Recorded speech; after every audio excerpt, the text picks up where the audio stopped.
Alors, dans un mois pile, on arrive à la date de Rosh Hashanah. C'est quoi Rosh Hashanah? C'est le début de l'année. Ok? Qu'est-ce qui est mieux, le début ou la fin? De façon générale. Alors regardez, on va prendre deux exemples dans le temps. On va prendre l'exemple de la semaine. Dans la semaine, il y a 7 jours. Quel est le jour le plus important de la semaine? Le dernier jour de la semaine. D'accord? Shabbat. Deuxième rythme dans le temps qu'on connaît dans la Torah. Après la semaine, il y a quoi? Il y a le mois. Quel est le jour le plus important du mois? Le premier jour. Ah, on est embêté. On a ce qu'on appelle deux Ma'arachot Zman. On a deux systèmes qui sont liés au temps. On a un premier qui est la semaine, un deuxième qui est le mois. Et a priori, on voit que c'est difficile de se décider. Puisque dans la semaine, le plus important, c'est la fin. Dans le mois, le plus important, c'est le début. Quel est le troisième rythme connu dans la Torah, dans le temps? Facile. Hein? Avant la Shemitah. L'année. Qu'est-ce qui est le plus important dans l'année? Le début ou la fin? Répondez pas trop vite. C'est sympa, hein? Alors regardez. Il y a marqué dans la paracha de Eikev, qu'on a lu il y a 15 jours. Il y a marqué comme ça. Ki haaretz asher ataba shamal erishta, la terre vers laquelle tu vas et que tu vas conquérir, lo ke'eretz Mitzrayim hi, elle n'est pas comme la terre de Mitzrayim, asher yetzatem misham, de laquelle tu viens. Donc là où tu vas, c'est pas comme de là où tu viens. Ok? C'est quoi la différence?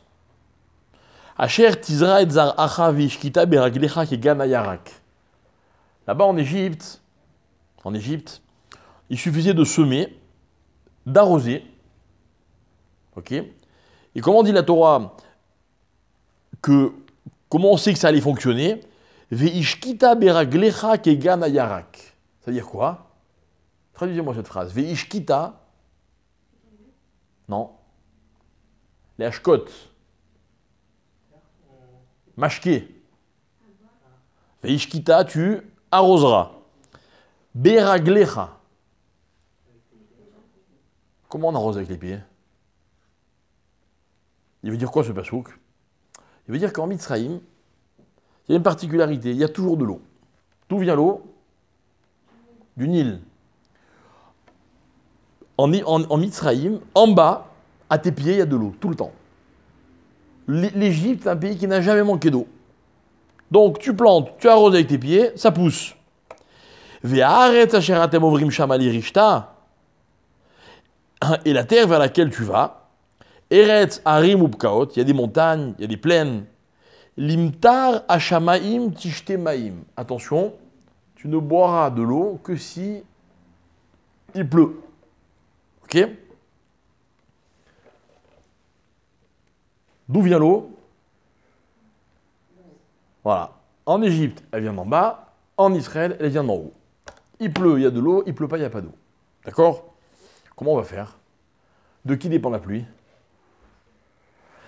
Eretz Asher Hashem Elokecha Doresh Ota.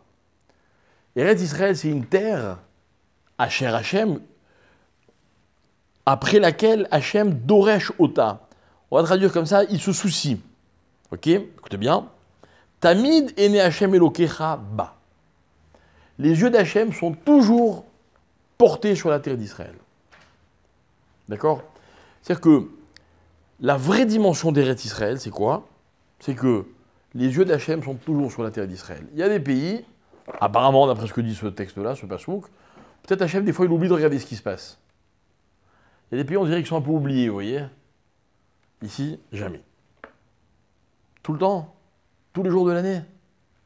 Alors le pasuk termine en disant Mireshit Hashana ve'ad Acharit Shana. Du début de l'année jusqu'à la fin de l'année. C'est quoi le début de l'année?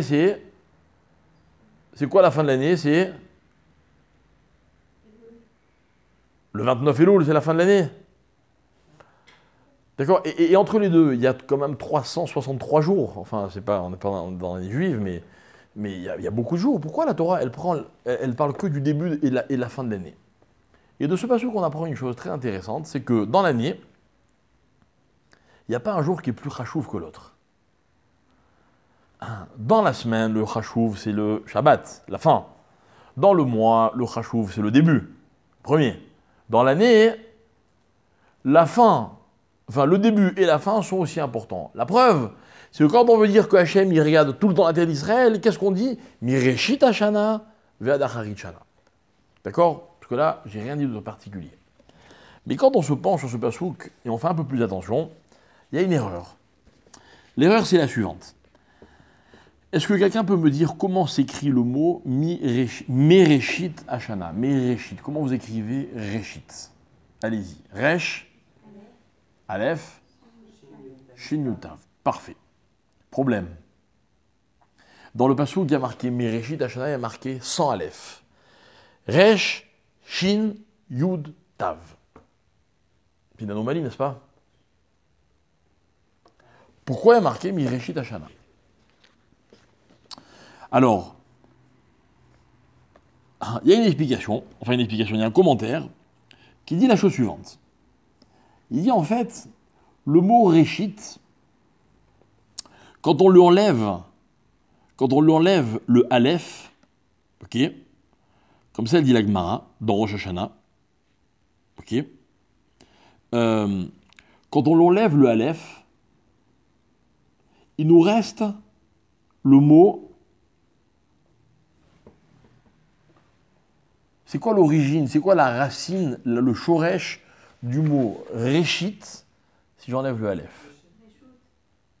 Non. Non, parce qu'il y a un yud au milieu, donc ça ne peut pas être Reshintav. Alors écoutez bien, il y a un mot dans la Torah qui est le mot Rash. Rash, Resh, Shin. C'est ce que c'est un Rash? Un Rash, c'est un pauvre. Un Rash, c'est un pauvre. Par exemple, vous savez qu'il y a une halakha. Quand on rentre dans un cimetière, on n'a pas le droit de laisser les titites dehors. Vous savez pourquoi? Non, c'est pas. Voilà, c'est pas une question de boucha. La Gemara, elle dit parce que c'est l'oeg la rache. C'est quoi l'oeg la rache? Ça rend jaloux le pauvre. Un type, il n'a rien à manger, vraiment il a très faim, et moi je viens avec un grand sandwich et je mange devant lui. C'est beau ça? Non. Les pauvres, les niftarim, ils ne peuvent plus faire les mitzvot. Et moi je viens, je tâche mes tzitzit, je frime. C'est méchant. Rash, c'est celui qui n'a pas. Qui aurait voulu avoir et qui n'a pas. Ça c'est un rash. La Gemara, dans Rosh Hashanah, elle dit comme ça. Amar Rabbi Yitzhak. Kol Shana, chez Racha Bitrilata, mit Asheret Besofa. Chez Neymar, Mireshit Hashana, Mireshit Ktiv, Vead Acharit, Sofa, chez Yeshla Acharit. Bon, peu importe comment la Gemara elle construit son enseignement, elle dit de ce passouk, Reshit Hashana, Vead Acharit Shana, on apprend que quoi? Que quand le début d'une année est difficile, il est rache, d'accord, littéralement il est pauvre, à la fin de l'année, les choses s'arrangent. D'accord? Ça veut dire que l'année, c'est un processus, et en fait, le plus important de l'année, vous savez ce que c'est? C'est ce qui reste après l'année. Par exemple, regardez, je vous donne un petit exemple que vous connaissez peut-être. Attendez que je retrouve la référence. Il y a marqué, voilà, dans Yirmiyahu, il y a marqué Ko Amar Hashem, ainsi a dit Hashem, Kol barama nishma ne'i bechit amrurim Rachel mevaka albanea. Vous connaissez cette histoire? Là-bas, le prophète, il raconte que Rachel, elle pleure. Et on entend son pleur résonner dans les hauteurs. Imaginez un écho, l'écho d'une femme qui pleure. Mais Anna leinachem albanea qui est née non. Elle refuse d'être consolée à propos de ses enfants qui ne sont pas revenus sur la terre d'Israël. Alors Hachem, il va la voir et lui dit Minaï koler mi bechi ve'enaich mi dim'a ki yesh sachar lifou la terre. Arrête de pleurer. Arrête. Arrête de laisser tes larmes couler. Car tu seras récompensé d'avoir pleuré. Et comment termine le pasouk? Il dit Veyesh tigva le'achariter neum Hashem. Il y a une tigva, un espoir, quand le'achariter à la fin, neum Hashem. Quoi neum Hashem? Promesse d'Hachem. Veshavu banim likvulam. Les enfants reviendront sur leur territoire. Pas s'inquiéter. Rachel connaissait son histoire. Elle n'a pas voulu être enterrée en Eretz Israël. Elle a dit à Yaakov, tu m'enterres ici. Pourquoi? Il était tout près de Marat Marpella. Elle a dit non. Je rentrerai en Israël, parce que dans la Torah c'est la frontière d'Eretz Israël. Je rentrerai en Eretz Israël quand tous mes enfants seront revenus. Et Hachem lui promet que tous ses enfants y rentreront. Et comment ça s'appelle cette promesse? Ça s'appelle Yesh Tigva le Achariter. C'est quoi Achariter? Achariter, mes chers amis, c'est quand, encore une fois, dans une démarche, dans un processus, il y a un espoir sur, on va employer ce terme, sur les débouchés. C'est comment ça va se terminer. Dans Achariter, il y a le mot Achar. Achar, ça veut dire quoi? Après. Après. Et le après, c'est quoi? Le après, c'est ce qui suit la fin. Vous voyez, j'ai rien enseigné là. Dans la chronologie, il y a le début, le milieu, la fin, et après. N'est-ce pas? Alors dites-moi, mes chers amis, qu'est-ce qui compte le plus dans une année? Comment elle commence ou comment elle termine? Ce qui est après, ce qui termine. Hein? Ce qui est après. Mais de quoi dépend le après? De toute l'année. Non. Non. Imagine que toute l'année, quelqu'un, je sais pas moi, il est très pauvre. Et le dernier jour, il gagne au loto. Belle année ou mauvaise année? Ah, on fait un bilan, belle année. Imagine au contraire, toute l'année, il fait un kiff, il a tout ce qu'il veut, le dernier jour, il perd tout. Voilà. Le bilan, c'est Haritz. Ah, mais ça, écoutez bien, ça, c'est quand il y a une différence entre Réchit et Acharit. C'est-à-dire, le Réchit, il est sans le Aleph, donc c'est un mauvais début. Ok, on dit à quelqu'un qui a un mauvais début, t'inquiète pas, on va voir comment ça va se terminer. Vous savez, les gens, ils sont très très superstitieux. Par exemple, ce qui se passe juste après, pendant Rosh Hashanah ou juste après Rosh Hashanah, par exemple, vous savez qu'à Rosh Hashanah, on ne dort pas. Hein? Vous faites des siestes vous, à Rosh Hashanah? Sourd. Pourquoi on ne fait pas la sieste à Rosh Hashanah? Il y a deux explications. Il y en a qui disent parce qu'on est jugé. Imaginez que c'est juste là qu'Hachem se penche sur notre dossier. Fait bon, qu'est-ce qu'il fait celui-là? Ah, il dort. On va le laisser dormir. Ou alors il y en a qui disent qu'ils ont peur que le mazal, il soit un mazal endormi. Genre, que le début de l'année, il est annonciateur de ce qu'il va y avoir toute l'année. Moi, je connais quelqu'un qui m'a dit un jour, je préfère que mon mazal, il dorme, plutôt que ce soit un mazal fatigué. Mais c'est la superstition, ça. Il ne faut pas non plus dire n'importe quoi, quoi. Mais la superstition, elle a sa place à Rosh Hashanah. Hein. Par exemple, qu'est-ce qu'on mange à Rosh Hashanah, le soir de Rosh Hashanah? Qu'est-ce qu'on mange? Donnez-moi des exemples. De la pomme, du miel. Pourquoi? Que l'année soit douce comme le miel. Qu'est-ce qu'on mange encore? On mange la date. La date, parce que la date s'appelle Tamar. Itamu Oivenu. Que nos ennemis se terminent. Je connais des gens qui mangent la banane. Voilà, bonne année. Authentique. Ouais. Ouais. Ah, français de souche. Ma parole, hein, je connais des gens qui font ça. Il y a des gens qui mangent la carotte. Parce que nous, on mange de la courge, on dit ichretu oivenu, et eux, ils disent carotte oivenu. Pareil, c'est le même mot. Quelle différence si c'est en arabe ou en français? C'est la superstition, mais en même temps, il y a quelque chose dans cette superstition. Mais la Torah, elle vient un peu nous rassurer. Elle dit, attends, t'inquiète pas. Le Réchit, des fois, il est rach. Mais ne t'inquiète pas, ce qui compte, c'est le Acharit. Ce qui compte, c'est le Acharit. Maintenant, on va s'arrêter là parce qu'on pourrait continuer. On pourrait se dire, quand une année, elle termine bien, hein, il y a de fortes chances que celle qui suit, elle continue bien. Mais on va s'arrêter là, d'accord? Réchit et Acharit. Non, nous, ce qui nous enseigne, ce qui nous intéresse, mes chers amis, à l'heure à laquelle je vous parle, on est le 2 Elul, c'est pas le Réchit de l'année. Dans l'année en cours, le Réchit, ça fait longtemps qu'il est passé. Ok? Vous savez quoi? Je ne sais pas comment s'est déroulée votre année. Je sais pas. Vous avez été bon, moins bon. Je ne sais pas de ce qu'on vous a fait cadeau cette année. Je ne sais pas ce qu'on vous a fait cadeau.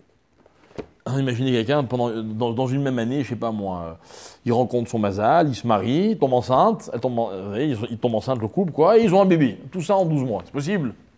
Ah, belle année, non? Mais ça, c'est ce qu'on nous donne. Mais moi, ce qui m'intéresse, ce n'est pas ce qu'on vous a donné. C'est-à-dire que le thème de Rosh Hashanah, ce n'est pas de remercier Hachem.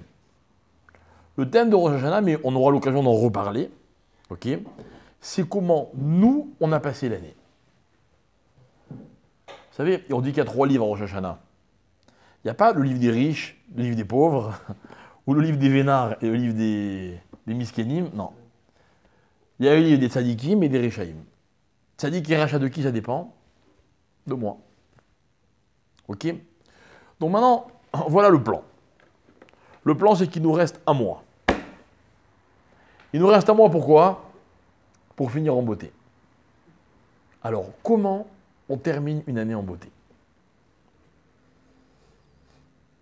Ok? Voilà ce que je vais humblement essayer de vous expliquer ce soir. Alors, pour terminer l'année, il y a 2 usages. Il y a, on en parlait tout à l'heure entre Mincha et Arvit, il y a l'usage séfarade et l'usage ashkénaze. Les sfaradim, nous, ok, à partir de demain matin, on attaque les slichot. Ok? Et on fait un mois de slichot. Et les ashkénazes, eux, ils font, pendant Elul, ils font 4 jours de slichot. C'est minimum 4 jours. Ils peuvent des fois un peu plus parce qu'ils commencent toujours un dimanche. Et il faut que, donc, s'il n'y a pas 4 jours entre dimanche et Rosh Hashanah, ils commencent la semaine d'avant. Mais à la base, ils font 4 jours de slichot. Et la question, c'est la suivante. Pourquoi nous, on fait un mois et pourquoi eux, ils font 4 jours? J'explique ce que je veux dire. Quand, de façon générale, il y a une marloquette, c'est ce que c'est une marloquette? Moi, je dis blanc, vous dites noir. Ce qu'il faut, il ne faut pas chercher la différence. Il ne faut pas chercher pourquoi l'un il dit... Non, il faut comprendre chacun pourquoi il dit ce qu'il dit. C'est ça une marloquette. C'est-à-dire, moi, j'ai une raison de dire ce que je dis. Ok? Vous connaissez l'histoire que j'ai déjà racontée plusieurs fois dans mes cours. Un jour, je reçois un couple. Ils me racontent leurs histoires. Ils ne sont pas très sympathiques. Et puis, vous savez, il y a une espèce d'émulation, quoi. Au début, ils parlent poliment, gentiment, puis au fur et à mesure, le ton monte, etc. Et chacun, il s'envoie. Et moi, je suis au milieu, vous voyez, observateur. Et puis, et en même temps, ils me prennent un témoin. Ouais, vous savez, il me dit ça, et vous savez, il m'a fait ça, et vous savez, elle m'a dit ceci. Et à la fin, l'épouse, la dame, la femme, elle me dit, voulez-vous dire, Rav? Et bien, des fois, mon mari, même, il me frappe, il est violent. Oh, ça change tout. Et le mari sursaute. Il me dit, mais Rav, mais... Il dit à elle, mais qu'est-ce qui te prend de dire ça? Mais ça va pas, non? Mais Rav, je vous assure, j'ai jamais été violent. Je sais pas ce qu'elle... Enfin, et genre, je comprends qu'il y a un vrai problème, quoi. D'accord? Bref, on discute, machin, etc. Je vous pose une question. D'après vous, vous n'étiez pas là, mais comme ça. Il est violent ou il n'est pas violent? Hein? Il est violent ou il n'est pas violent? Non. Il y en a qui l'ont presque dit. Je vais vous dire quelque chose. On s'en fout s'il est violent ou pas. C'est quoi on s'en fout? C'est-à-dire que, évidemment que il va y avoir des conséquences Mais le vrai problème, si on veut aider un couple, c'est pas de savoir est-ce qu'il est violent. S'il est violent, bah, la police. Moi, je peux rien faire. Le vrai problème, et c'est comme ça qu'on peut résoudre le problème, c'est de savoir pourquoi elle dit qu'il est violent. Et pourquoi il dit qu'il n'est pas violent. D'accord? Donc moi, je me retrouve après face à face, en tête à tête avec chacun des deux. Je lui dis, madame, n'est-ce pas qu'il ne vous a jamais frappé? Elle me dit, non, il ne m'a jamais frappé, mais ce que je voulais vous dire, c'est que... Ah. Et elle m'explique. Et quand je me retrouve face au mari, je dis, on ne fait pas attention à ce qu'elle a dit. D'accord? Le problème n'est pas là. Moi, je te pose une question et il faut que tu trouves la réponse. Pourquoi ta femme, elle dit que tu es violent? Si tu trouves la réponse à cette question, on peut résoudre le problème. On peut faire le shalom. On peut faire le shalom. Moi, je dis blanc, vous dites noir. Alors quoi? À vie, on est opposés les uns aux autres. Non. Si moi, je vous explique pourquoi je dis blanc, et que vous m'expliquez pourquoi vous me dites noir, alors on peut s'entendre. C'est ça les marloquettes. L'essentiel du marloquette n'est pas de savoir qui a raison. C'est de comprendre pourquoi chacun dit ce qu'il a à dire. Pourquoi? Est-ce qu'il faut être Mechalel Shabbat pour arranger la tachana de train ou pas? C'est un débat. C'est un débat qui peut engendrer des haines terribles, des conflits terribles. Mais venons, on discute. Pourquoi tu dis ça? Moi, je suis sûr que la quasi-totalité des gens qui disent non, il faut faire ça le Shabbat, ils ont une raison. C'est pas un pour être contre le Shabbat. Et ceux qui disent non, il faut surtout pas. C'est pas pour embêter les usagers. Non. Après, il y a des récupérations d'ici ou de là, où ça, c'est déjà des problèmes qui ne nous regardent pas, dans lesquels on n'est pas impliqué. Mais marloquette, c'est de comprendre chacun pourquoi, chacun, quelle est sa position réelle. Et ce qui est très intéressant, c'est dans la marloquette entre Ashkenaz et Séfarad, pour les slichot, le problème, c'est pas de savoir combien de temps il faut dire les slichot. Le problème, c'est de savoir pourquoi on dit les slichot. Et je vais vous expliquer pourquoi les Ashkenazim disent les slichot. Ils disent les slichot parce qu'il y a un din qui nous enseigne que pendant les 10 jours de Aseret et Metchouva, on doit être marbé bitfilot. On doit prier le maximum. C'est une halakha. En Rosh Hashanah, on passe une énorme partie de la journée à prier.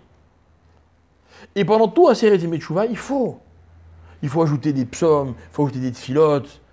Ceux qui peuvent aller à la prière, ceux qui ne sont pas habitués de faire mincha or vite, c'est bien de le faire. Donc forcément, on rajoute des slichot, etc., etc. Seulement, que font les Ashkenazim? Non seulement ils font les 10 jours de tfilotes, mais ils commencent à se préparer à ces 10 jours, donc ils se préparent à Rosh Hashanah 4 jours avant.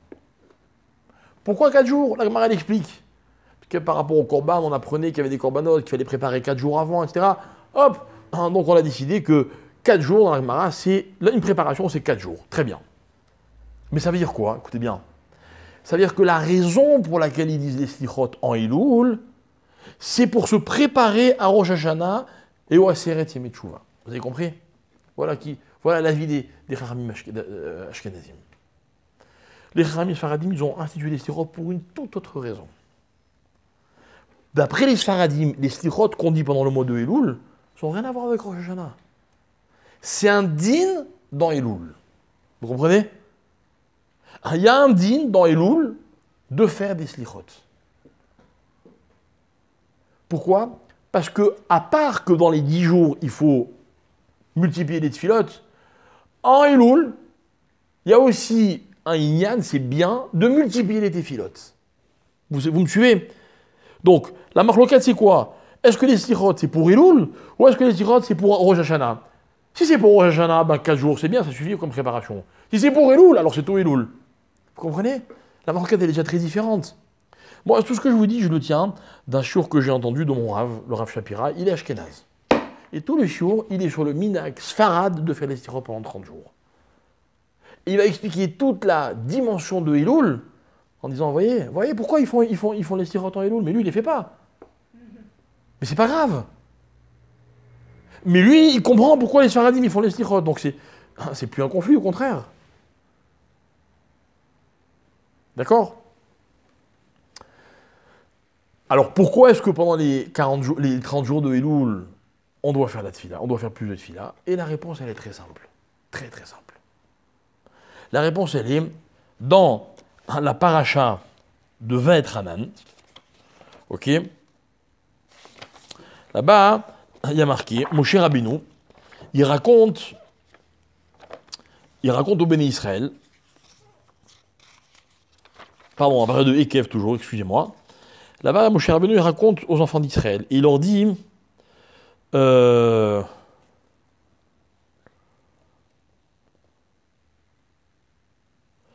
il leur dit comme ça. Alors, je suis monté, Bechorev iktsaftem et Hashem, Vaitanav Hashem bachem lashmid etrem. À Chorev, donc, là où ils ont fait le veau d'or, vous avez littéralement énervé Hashem, il s'est mis en colère, il a voulu vous détruire. Ok? Be'aloti ahara lakachat luchot avanim, lorsque je suis monté dans le ciel pour recevoir les luchot. Ok? Et il explique, et il m'a donné les luchot, et je suis redescendu avec, etc., etc. Et j'ai cassé les luchot. Ok?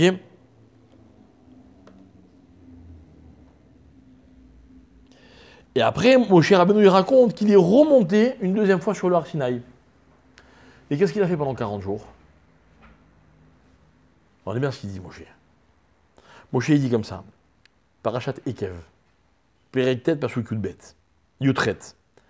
Va et napal lifne Hashem karishona arbaim yom ve arbaim laila. J'ai prié Hashem pendant 40 jours. Lechem lo achalti, maim lo shatiti. J'ai pas bu, j'ai pas mangé. Alkol chatatrem asher chatatem la sotara bene Hashem lach iso. À cause des fautes que vous avez commises pour énerver Hashem. Non plus. C'est pour ça qu'il dit karishona. Va être napal ifne Hashem karishona arbaim yom arbaim laila lechem lo achalti, etc. Mais ça veut dire que quoi? Moi, on aurait pu croire que Moshe Rabbeinu, quand il est monté sur le Har Sinaï, en tout cas, la première c'est sûr, mais la deuxième aussi, qu'il a étudié la Torah. Tel apprendre la Torah. Mais on voit que la deuxième fois, non, il a prié. Il a prié. Ok? Peut-être. Alors pourquoi rester 40 jours? Pour supplier Hachem. Donc pourquoi? Il fallait 40 jours de tefila. Ok? Maintenant, ce qui est intéressant, c'est quoi? C'est que, au terme de ces 40 jours, on voit, comme ça, ils disent les Rishonim, le Ran, il dit que, le Ran, dans son commentaire sur la Gemara de Rosh Hashanah, page 16, il dit, d'Aftot Zayin, il dit, à Rosh Hashanah, à Kadosh Baruch Hu, écoutez bien le langage, Kvar itril à Kadosh Baruch Hu le itratzot le Moshe Rabbeinu. Ou Beyama Kippourim nigmar haritzoui. D'accord? Ça veut dire quoi? Le Ran, qui est un Rishon, il dit comme ça, il dit, en fait, les 30 jours de Tefila de Elul, elles ont fait que Hachem, il a commencé à vouloir pardonner au peuple juif. Il a terminé de pardonner le jour de Kippour. Voilà pourquoi ce jour-là, nous, on jeûne, on demande pardon à Hachem. Parce que c'est le jour où Hachem, il a terminé de pardonner. Mais grâce à quoi il a terminé de pardonner? Hein? Non. Non. Voilà. Grâce aux 30 premiers jours qui ont déclenché le fait que Hachem, il veuille nous pardonner. Alors à la fin de 10 jours, il a pardonné Hachem. Il a pardonné au peuple juif. Voilà ce que le Ran, il dit. Le Ran, c'est un Rishon. C'est comme Rashi, c'est comme beaucoup de Rishon que vous connaissez. D'accord? Alors, quoi? Alors, qu'est-ce que je veux vous dire par là? Ce que je veux vous dire par là, c'est que ce mois de Elul, ok, Sa particularité, c'est que c'est un mois dans lequel la tefila, elle porte. Ok? La tefila, elle porte. Parce qu'en fait, tu me fais bouger quand tu...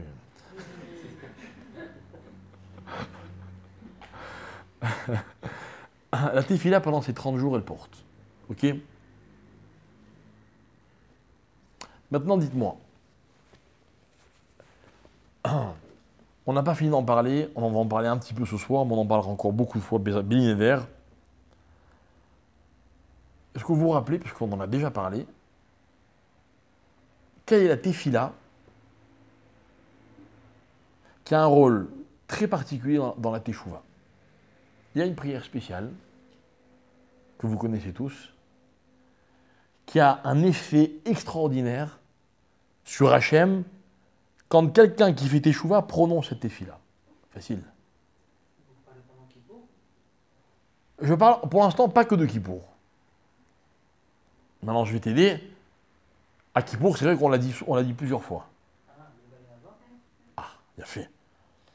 Nous, à Kippour, les Sfaradim, on dit 26 fois Vayavor. On dit 26 fois les Yud Gimel Midot. D'accord? Yud Gimel Midot. Les 13 attributs d'Hachem. Maintenant, écoutez bien. Les Yud Gimel Midot, ok, elles sont marquées dans la paracha de Kitissa. Là-bas, il y a marqué Hachem, il dit à Moshe Rabbeinu, il dit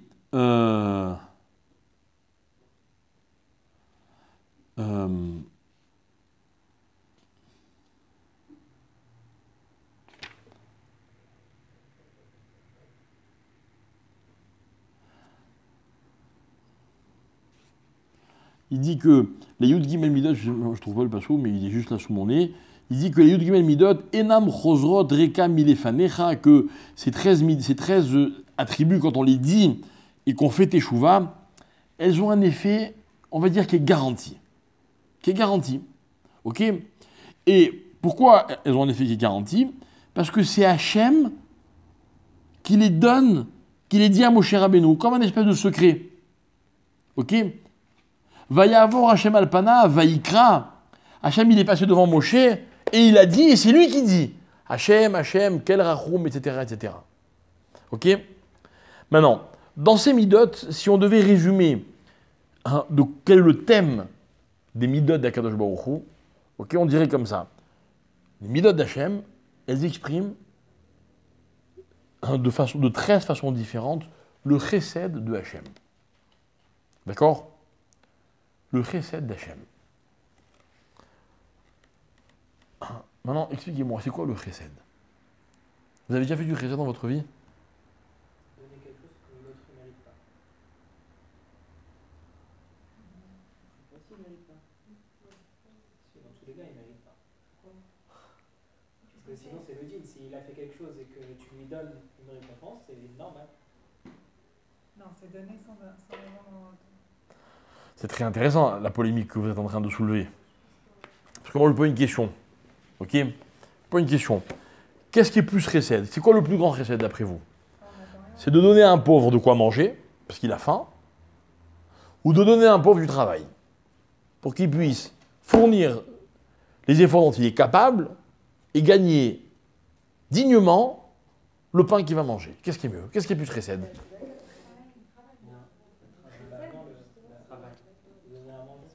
Pourquoi? Parce qu'il ne le mérite pas du tout. Et alors? Pourquoi il ne le mérite pas? Tu préfères pas qu'on te donne la possibilité de mériter dans la vie? Moi, je préfère, mais ça, c'est le deal.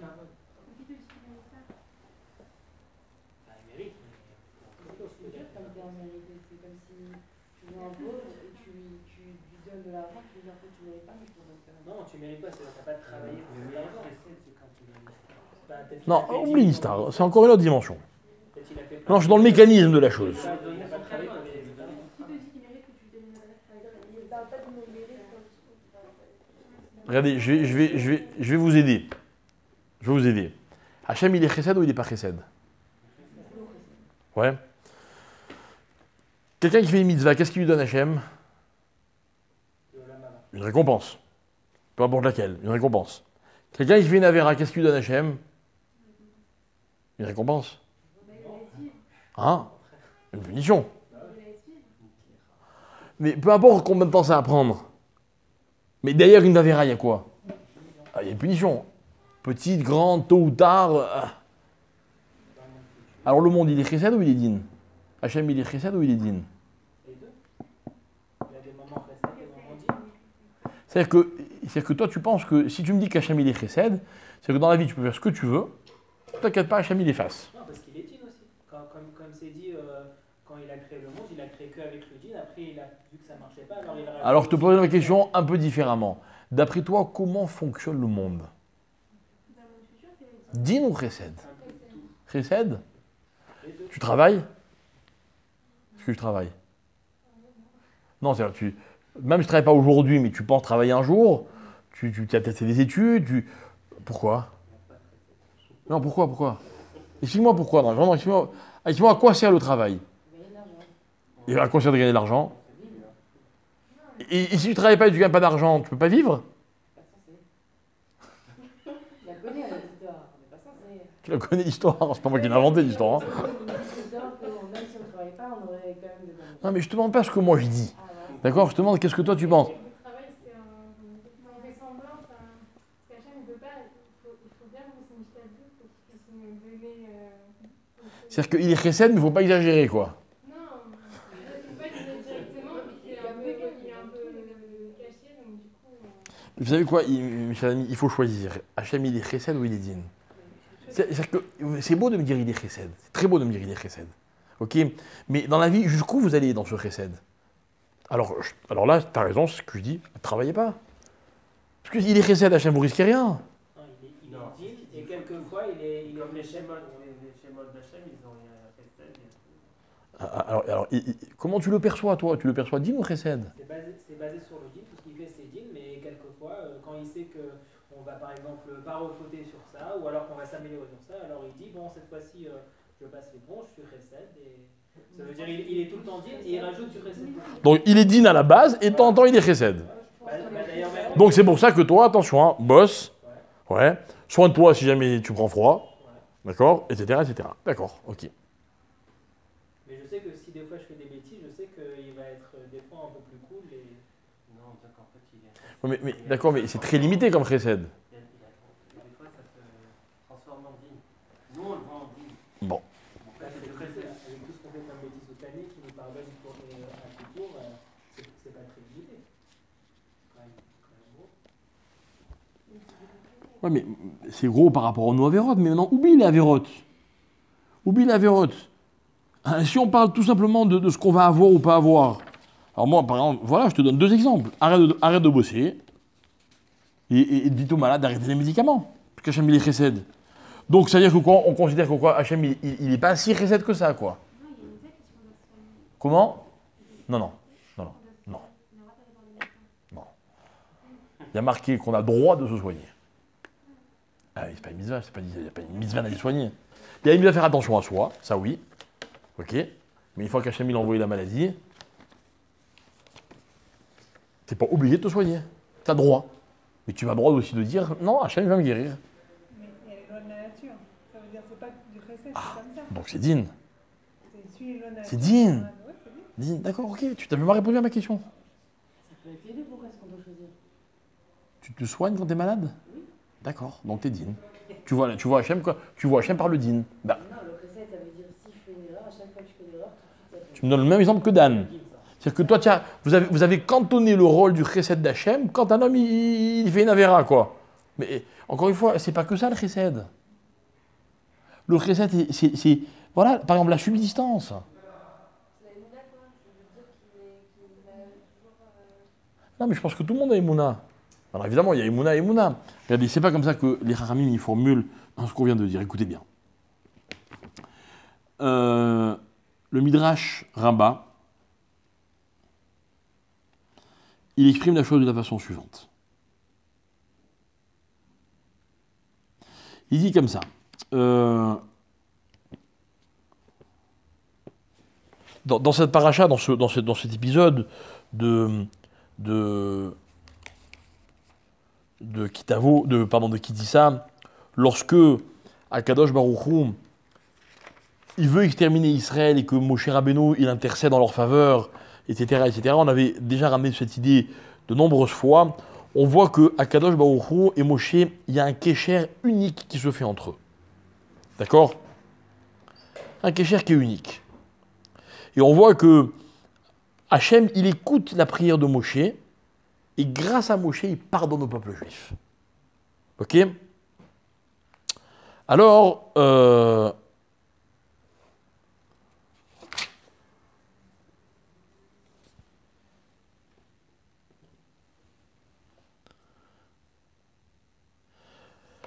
un moment, Moshe Rabbeinu, il dit à Hachem, ok, on est très proches, on est très potes, d'accord?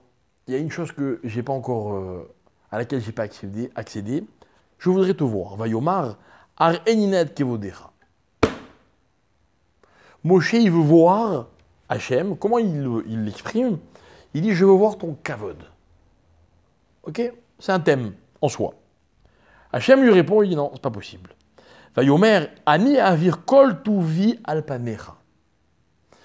Je vais littéralement faire défiler devant toi kol tuvi. C'est quoi kol tuvi? Tout mon bien. Ok? Vikarati beshem Hachem lefanecha. Et devant toi, je vais dire mon nom. Écoutez bien. Vechanoti et asher achon, verichamti et asher arachem. Ça veut dire quoi ça? Littéralement, je gracierai celui que je gracierai, et je pardonnerai, j'aurai pitié de celui dont j'ai pitié. C'est quoi gracier et avoir pitié? Ça veut dire quoi? Le type il mérite ou il mérite pas? Il mérite pas. Ok? Et malgré tout, vechanoti. Et malgré tout, verichamti. Donc qu'est-ce qu'il va lui montrer Hachem? À Moshe, il va lui montrer son chesed. N'est-ce pas? Très bien. Le Midrash raconte, il dit la chose suivante. Écoutez, elle est magnifique cette histoire. Beota sha'a. À ce moment-là, Er'alo akadosh baruch hu et kol ha'otzarot shel matan sachar shehayu metukanim latzadikim. Il lui montre des hangars énormes à Moshe. Des hangars remplis de toutes les récompenses qu'il va donner aux tzadikim. Des réserves inimaginables. Et Hachem il explique, et il lui dit, ce hangar, à Otsarazé, un Shelmi. Alors, pardon, excusez-moi, Moshe demande, tiens, ce hangar-là, ce coffre-fort, il est pour qui? Merlo, al-Ose, mitzvot, ceux qui font les mitzvot. Ah bon? Vers Otsarazé, Shelmi, Shel, Megalé, Tomim. Ceux qui s'occupent des orphelins. Et celui-là, ceux qui font telle mitzvah, et ça, telle mitzvah, et ça, telle mitzvah. Vous voyez, chaque réserve, elle est destinée à un mérite particulier. Ok? Ve'acharkar, Ra'a Otsar Gadol. Il a vu un hangar, une espèce de coffre qui était encore plus grand que tous les autres. Ah, alors il a été étonné. Il lui a dit à Otsar Razé Shelmio. Celui-là, il est pour qui? Amarlo Moshe lui répond Mi sheyeshlo anidoden lo misrao. Celui qui a des mérites, je lui donne par rapport à ses mérites. Ou mi she'enlo anioselo chinam venoten lo misé. Et celui qui n'a pas, je lui donne gratuitement de ce trésor-là. Hein? Autant pas avoir. Bonne question de Dan.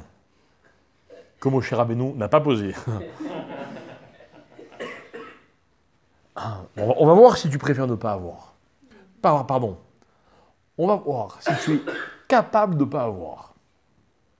Parce que les Haramim, eux, ils savent lire un texte. D'abord, le Midrash il termine en disant, c'est à ce propos qu'il est dit, Vechanoti et asher achon, verichamti et asher achanen. Vechanotim, les mi shanim vakesh lachun. Ce que moi j'ai envie de gratifier, je leur donne à eux. Alors écoutez bien, on va faire un sondage. On va voir nous tous ici de quel de quelle réserve on va bénéficier. D'accord? La grande ou les petites? Que tous ceux ici présents, elles sont plus petites que Dieu le Midrash. Plus petites. Celles qui sont par le mérite. Ouais. Donc, on va voir qui va avoir les grandes, la grande ou les petites. D'accord?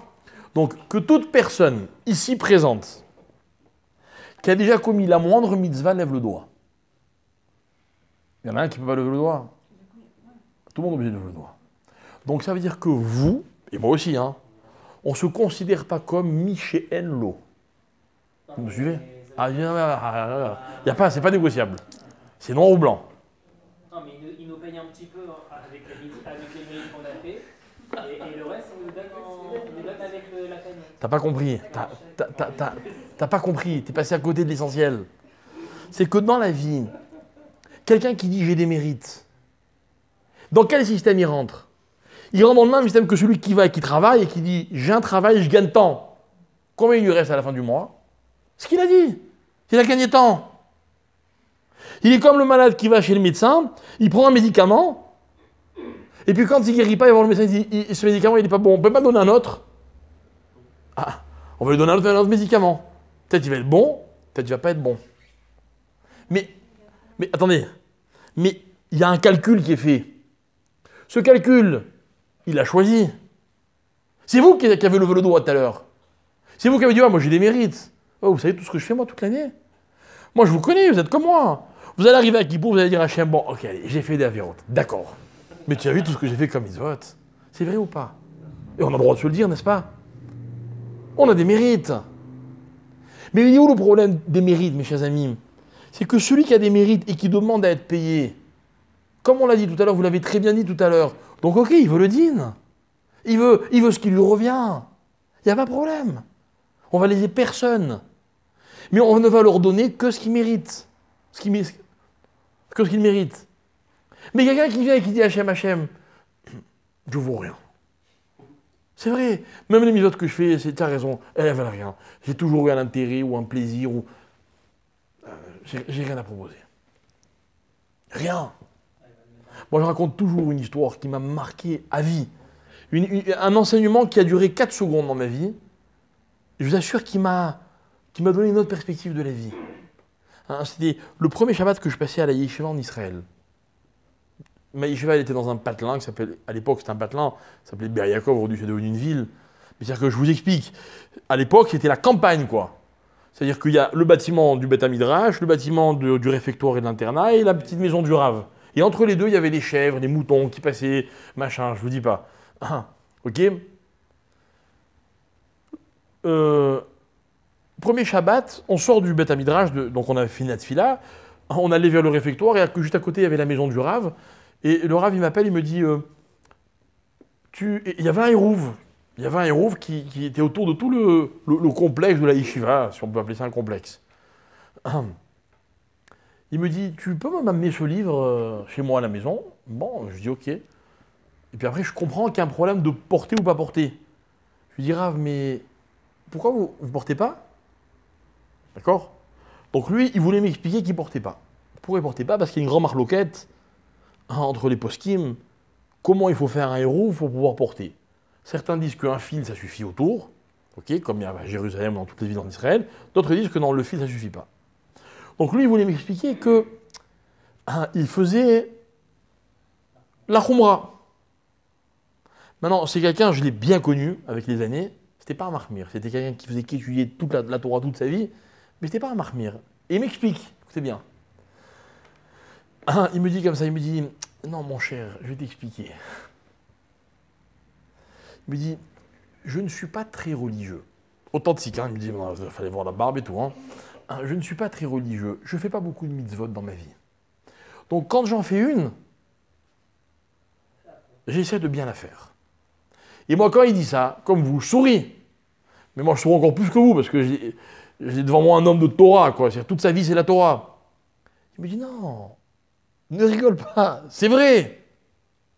Et en l'ayant fréquenté pendant des années, d'accord, je peux affirmer que c'était un homme, malheureusement il est niftar depuis, c'était un homme qui se considérait comme un rien. J'ai jamais vu ça. J'ai jamais vu ça. Jamais mis, ni il attendait qu'on lui fasse du kavod. Pourtant, c'était un Rosh Yeshiva, c'était un puits de science. Mais il se prenait pour rien. Rien. Et c'était profondément ancré en lui. Pas du tout. Pas du tout, il te disait, mais il était sincère. Il disait, tu vois pas ce que je fais comme mitzvot. Tu vois pas. Quand il y a des gens, ils en font une petite, ils se prennent pour... Non mais c'est vrai. Et attends, excuse-moi, et tu sais qu'est-ce qui transpirait de sa personne? Il passait son temps à remercier Hachem.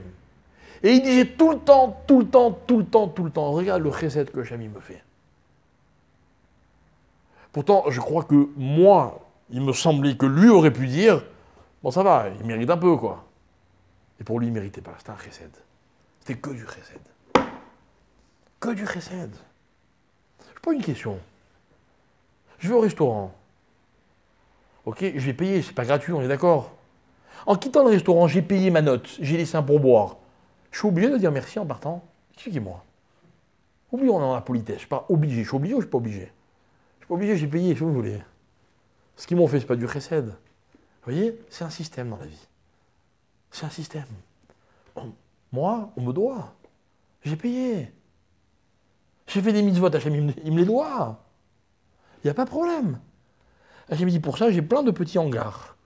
Et je distribue. Sans arrêt, je paye. Sans arrêt. Sans arrêt, lui, je le fais respirer le matin. Lui, je lui permets de marcher. L'autre, je lui permets de parler. L'autre, je lui permets de... Je lui donne à manger. Attention, au centime près. Hein. Personne ne va se faire avoir. Mais il y a une autre dimension, mes chers amis. Je ne vous demande pas d'y accéder ce soir. Il faut juste comprendre qu'elle existe, cette dimension. Hein, c'est Mi chez Enlo. Enlo. C'est quoi Enlo? Venons à la fin à l'envers. Peut-être que tout ce qui nous donne Hachem, en échange, le minimum qu'on puisse faire, c'est les mitzvot. Donc il n'y a pas de raison qu'il nous repaye pour ces mitzvot. Peut-être que ces mitzvot, c'est parce que nous, on lui doit, pas parce qu'on les fait pour qu'il nous paye. Et à ce moment-là, hein, au bout du compte, qui est redevable à qui? C'est pas lui qui nous doit, c'est nous qui lui devons. Vous voyez, c'est facile d'arriver à Michel Lo, mais c'est un travail. Mais attention, la différence entre les deux, c'est que l'un, c'est un petit hangar qui est déjà immense, hein, et l'autre, c'est un hangar qui est encore beaucoup plus grand. Parce que là, par contre, il n'y a pas de calcul. Il n'y a pas de calcul. Alors, mes amis, si vous voulez, vous pouvez appeler ça Emouna, vous avez droit. Mais qui c'est qui est dans cette case de Michel? Je ne sais pas, sincèrement, j'aimerais bien Ça savoir. veut dire quoi? Ça veut dire c'est les grands rachats ou les grands tzadikim? Je ne sais pas. C'est une très bonne question. C'est exactement la question que je me suis posée. Pour ça, il faut être rachat ou tzaddik? Moi, je crois qu'il faut être tzaddik. Parce que moi, j'ai l'impression qu'il n'existe pas au monde un rachat qui pense qu'il n'a pas de mérite. Bien sûr.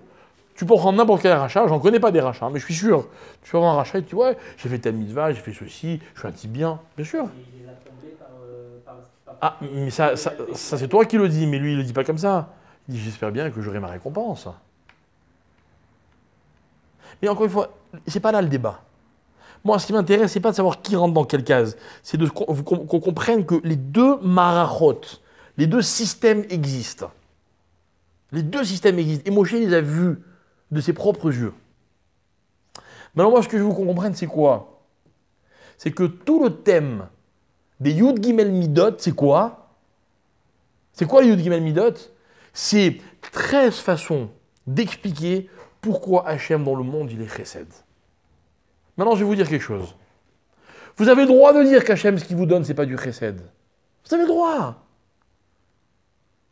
Hein, mais celui qui va dire ça, hein, c'est pas la peine qu'il espère un jour comprendre qui est Hachem. Parce que le jour où Moshe Rabbeinu il a dit Hachem, je veux te voir, qu'est-ce qu'il lui répond Hachem? Tu veux me voir? Le maximum que tu peux voir, c'est quoi? C'est mon chesed. Tu peux voir que Vechanoti et Asher Achon, Verichamti et Asher Arachem. C'est le maximum qu'un homme puisse voir dans ce monde de Dieu. Ça veut dire que si un jour quelqu'un, il n'a pas de quoi manger, il n'a pas de quoi manger, et il me dit, t'inquiète pas, il va me faire chesed Hachem, j'aurai de quoi manger. Bah lui, il est comme Moshe Rabbeinu. En tout cas, il se rapproche. C'est que si demain, il y a un malade à qui on dit il n'y a pas de médicament, la pharmacie est fermée, et qui nous dit ne vous inquiétez pas, je vais guérir. N'importe quelle situation qu'on puisse imaginer dans la vie, sans issue. Quand un homme dit non, mais Hachem, il est chesed, il ne faut pas se faire de soucis. Il est chesed, Hachem. Hein, lui, il est de ceux qui perçoivent Hachem en tant que Vechanoti et Asher Achon, Veichamti et Asher Arachem. D'accord? Maintenant, écoutez bien. Les béné Israël, hein, ils sortent d'Égypte. Les 10 plaies, la traversée de la mer Rouge, la manne, je ne sais pas, tous les miracles auxquels on peut penser. D'accord? Question, chesed ou din? Pas plus, quoi. On leur donne la Torah. Moshe Rabbeinu, il redescend avec les tables de la loi. Qu'est-ce qu'ils font? Ils font de la vodazara. Ok? Qu'est-ce qu'il dit Hachem à Moshe? On va les éliminer. Maintenant, comprenez bien, c'est pas un coup de colère. C'est pas un coup de colère, c'est que on a l'impression qu'Hachem est arrivé à la conclusion que finalement ces gens-là, ils sont irrécupérables. On ne peut pas leur donner plus de chesed. Donc si tout ce chesed-là n'a pas suffi, bon ben alors on arrête, quoi, c'est pas grave. Vous comprenez? Et qu'est-ce qu'il dit Moshe Rabbeinu? Il fait non, Hachem, va plus loin. Rajoute du chesed. Et la grande force de Moshe, excusez-moi de le dire comme ça, c'est mes mots. On dirait que Moshe Rabbeinu, il a remotivé Hachem à être encore plus chesed. Résultat, Moshe, il peut se permettre de demander à Hachem, je peux te voir? C'est que, oubliez la réponse d'Hachem. Il avait le droit de poser cette question, Moshe Rabbeinu? Réponse, il avait le droit. Pourquoi? Parce que lui a été capable de voir que Hachem, dans le chesed, il peut aller encore plus loin. Et c'est ce que va faire Hachem. Alors il lui dit non, me voir tu peux pas, mais au moins, tu as vu jusqu'où il va mon chesed. D'accord? Très bien. Je lis le pasouk. Hein. Donc ce que je vous ai dit, Vechanoti, Verichamti, pasouk Yutet. Je continue, tac, tac, tac. 3 versets après, le Perek Lamed Gimel se termine, on rentre dans le Perek Lamed Dalet. Perek Lamed Dalet, pasouk Aleph. Vayomer Hachem El Moshe. Hachem dit à Moshe, retaille des louchot, vekatavti à la louchot, et à devarim asher ayu à la louchot, arishonim asher shibarta. Allez, on repart à zéro. Chesed. Mais tout ça, c'est que du chesed. Ils ne méritent pas Israël. On leur donne une deuxième chance. Mes amis, on va faire teshuva, nous, au plus tard à Kippour, n'est-ce pas? La teshuva, c'est du chesed. Ne vous amusez pas à venir chercher en disant bon, oh, j'ai fait des mitzvot, hein. Tu me pardonnes, hein, pour mes avérotes. Ne vous amusez pas à ça, hein. Moi, je vous dis, vous voulez qu'Hachem vous pardonne? Dites-lui, Hachem, pardonne-moi. Je sais que c'est du chesed, mais pardonne-moi. J'ai besoin de ton chesed. J'ai besoin de ton chesed. Je vais vous dire, d'ailleurs, c'est une stratégie qui marche beaucoup mieux que l'autre. Demain, vous avez besoin d'un service de quelqu'un. N'allez pas lui dire je t'ai rendu service, hein. C'est très mauvais comme approche. Moi, vous me démotivez. Alors, admettons qu'on arrive à la conclusion, on fait les comptes, c'est vrai, je suis redevable, alors je vais venir vous rendre service. Par exemple, voilà, votre voiture a un pneu crevé, il est 4 h du matin, il pleut à torrent, vous me dites, tu veux m'aider à changer la roue? Ok, je suis fatigué. Ah, t'as vu, moi, la semaine dernière? Ah, d'accord, ok, je vous dois. Prenez un risque, hein. Peut-être qu'au 3e boulon, je peux vous dire, bon, c'est bon, j'ai payé ma dette. Ben oui. Par contre, si vous venez me voir en me disant « Tu peux me faire un chesed ?» c'est autre chose. Donc avec Hachem, c'est comme ça qu'il faut lui parler. Parce qu'il faut être convaincu que c'est du chesed. Alors écoutez bien, il lui dit « Va retailler l'uchot, je vais réécrire les louchot. » Ok? Je lis le texte. « Va yifsol, chez les louchot avanim karishonim. » Il taille les louchot. Vayashkem Moshe Baboker Vayalel Har Sinai, Kacher Tziva Hashem Oto. Et il se lève tôt le matin et il monte sur le Har Sinai, comme Hashem lui avait ordonné. Il prend Vayikar Beado Shenei Luchot, ok? Et là, qu'est-ce qui se passe? Vayered Hashem Be'anan Vayityasev Imosham Vayikra Beshem Hashem Vayavor Hashem Epana Vayikra Hashem Kel Rachon Vechanon, etc. C'est-à-dire que quand Moshe Rabbeinu il est en train de monter pour la 2e fois avec les louchot, alors là, Hachem, il vient vers lui et il lui dit les Yud Gimel Midot. Pourquoi à ce moment-là? Pourquoi à ce moment-là? Alors écoutez bien. Les Ramim, ils expliquent, quand on lit la chronologie, moi j'avais jamais fait attention à la chronologie, c'est la première fois que je vois ça ce soir. Quand on suit la chronologie, on se rend compte qu'au moment où Hachem, Moshe monte sur le Har Sinaï, Hachem, il lui donne les Yud Gimel Midot. Pourquoi? Pourquoi il monte, Moshe Rabbeinu? Pourquoi il monte? Prendre les deuxièmes, quoi. Non mais ça va être dans 40 jours. Pour supplier. Pour prier. Il va prier quoi? Les Ramim, ils expliquent et ils disent pendant 40 jours. Donc d'abord 30, et puis après les 10. Ils disent comme ça, pendant les 30 jours de Elul, Moshe Rabbeinu, il va dire sans arrêt les Yud Gimel Midot. Les Yud Gimel Midot, c'est ça qu'on va dire dans les Slichot. Vous savez, moi je vais vous dire quelque chose, j'ai horreur de me lever tôt le matin. Voilà, je vous dis ça un aveu, je ne suis pas du tout du matin. C'est une lutte. Mais si vous savez comme je suis impatient de me lever pour les Slichot, en tout cas le premier jour. Mais c'est vrai, pourquoi? Parce que dans les Slichot, il y a une tefila qui n'est pas la même que le reste de l'année. C'est-à-dire que j'ai l'impression, voilà, je vais vous dire quelque chose, j'ai l'impression que tout au long de l'année, on prie Hachem, on lui dit qu'il est beau, il est gentil, tout ce que vous voulez, et en passant, tiens, tu peux me donner ceci, cela, etc., etc. Les Slichot, c'est pas comme ça. Toute la tefila des Slichot, c'est une tefila dans laquelle on dit la bonté d'Hachem juste parce qu'on a envie de se rapprocher de lui. Mais il faut comprendre une chose, c'est que se rapprocher d'Hachem, ça aussi c'est un privilège. Et si Hachem il se laisse approcher, vous savez comment ça s'appelle? Ça s'appelle du chesed. Celui qui est proche d'Hachem, il n'a plus besoin de chesed, il a tout ce qu'il lui faut. Vous savez où est la difficulté? La difficulté c'est de se rapprocher d'Akadosh Baruch Hu. Alors maintenant, je vais aborder ma conclusion. L'année, elle est définie dans la Torah comme Mireshit Hashana vers Acharit Shana. Acharit Shana, c'est maintenant. C'est quoi Acharit Shana? C'est ce qui va nous rester de l'année. L'année, elle se termine. Vous savez, moi je suis né le 28 Elul. 28 Elul. Et quand j'étais petit, je me disais, purée, ma mère, elle aurait pu attendre 2 jours, je serais né à Rosh Hashanah, kiff. Belle date de naissance, non? Le jour de la création de l'homme, etc. Et en fait, plus les années passent, et plus je me dis, finalement, quel kiff d'être né juste avant la fin. Pourquoi? Parce que la fin, il n'y a pas plus déterminant que la fin. La Gemara dit, si l'année, elle commence dans la pauvreté, t'inquiète pas, elle va finir dans la richesse. On connaît beaucoup de pauvres qui le sont au début de l'année et qui le restent à la fin de l'année. Mais c'est quoi la richesse? La richesse, c'est ce qui reste. C'est ça, Acharit. Qui yesh tigva le achariter, dit Hachem à Rachel Imenu. Achariter, après toi, yesh tigva.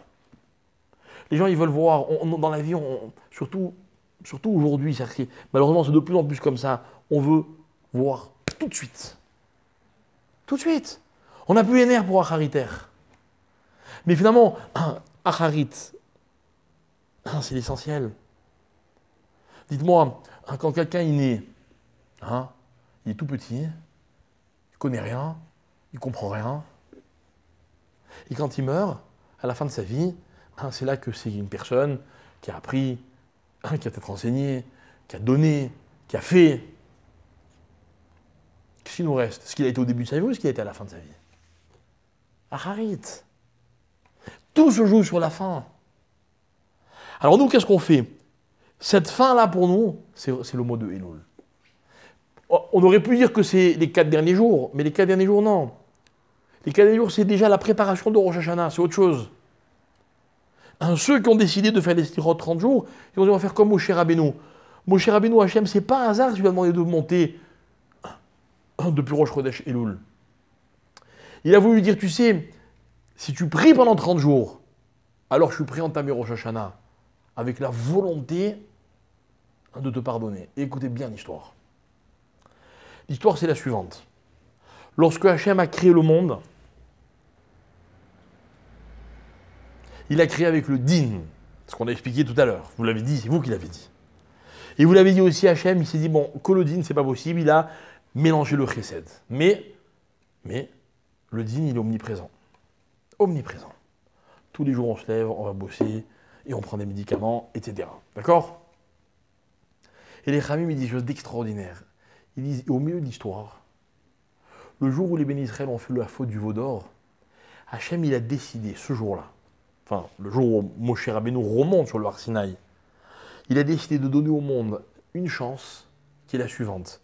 C'est de ne fonctionner que par le din. Le chesed, excusez-moi. C'est-à-dire que, c'est quoi Elul? C'est ce que c'est Elul? Elul, c'est un mois dans lequel Hachem nous propose, tiens, tu veux chesed? Si tu veux, c'est possible. C'est quoi la richesse? C'est quoi la richesse? La richesse, hein, c'est pas ce qu'on mérite. La richesse, c'est quand on a l'impression qu'on a beaucoup plus que ce qu'on mérite. Là, on se sent riche. Là, on se sent riche. Hein? Des fois dans la vie, on doit recevoir quelque chose, on l'attend, on le reçoit. Bon ben, c'est normal. C'est un système qui est réglé, comme d'ailleurs, depuis la création du monde, tous les matins il fait jour, tous les soirs il fait nuit, et ainsi de suite. Le chesed, c'est ce qui était imprévu. C'est-à-dire que ça ne rentrait pas dans un système qu'on pouvait prévoir. Voilà ce qui s'appelle chesed. Tu ne mérites pas, je te donne. Ah, je suis bas le chesed. Non, évidemment, je ne parle pas des hommes, je parle d'Hachem. Quelqu'un qui est capable, quand il prie Hachem, de réaliser que tout ce qu'Hachem lui donne, c'est chesed, alors lui, il peut s'attendre à recevoir beaucoup d'Hachem. Parce qu'Hachem, il ne va pas ouvrir le petit tiroir, il va ouvrir le grand tiroir. Ce qui est marqué dans ce texte. Et mes amis, il y a une tefila qui l'exprime, c'est les Yud Gimel Midot. Il y a un moment où ça a été dit, c'est Rosh Chodesh Elul. Alors qu'est-ce qu'il fait Moshe Rabbeinu pendant 40 jours? Il le répète sans arrêt. Et à la fin, qu'est-ce qui se passe? Il n'y a plus d'avérote. Deuxième chance. Le peuple juif, il repart à zéro. Et tout ce que le peuple juif va recevoir, la Torah, etc., hein, c'est un cadeau. Gratuit. Et nous, c'est exactement ce qu'on veut pendant les 40 jours qui viennent.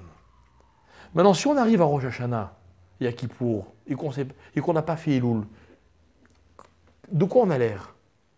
De quelqu'un qui passe en jugement et qui dit « Ouh, j'ai intérêt à m'approcher d'Hachem, parce que là, je ne peux plus reculer, quoi. C'est le jour du jugement. » On n'est plus dans un vrai chesed.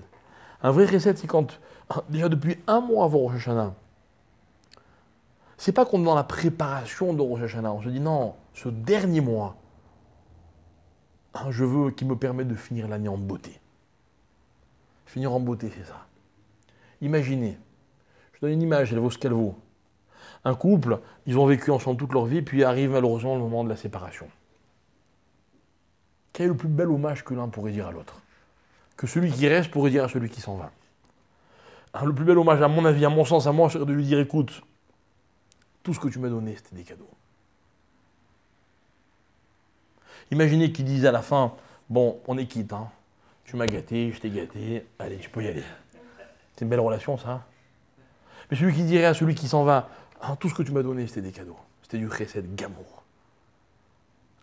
C'est ça, Harichana. Ça qui restera. Ça qui restera. On aime nos parents, on aime des tas de gens dans la vie qui nous ont aimés, enfin pas des tas, mais on aime des gens qui nous ont beaucoup donné.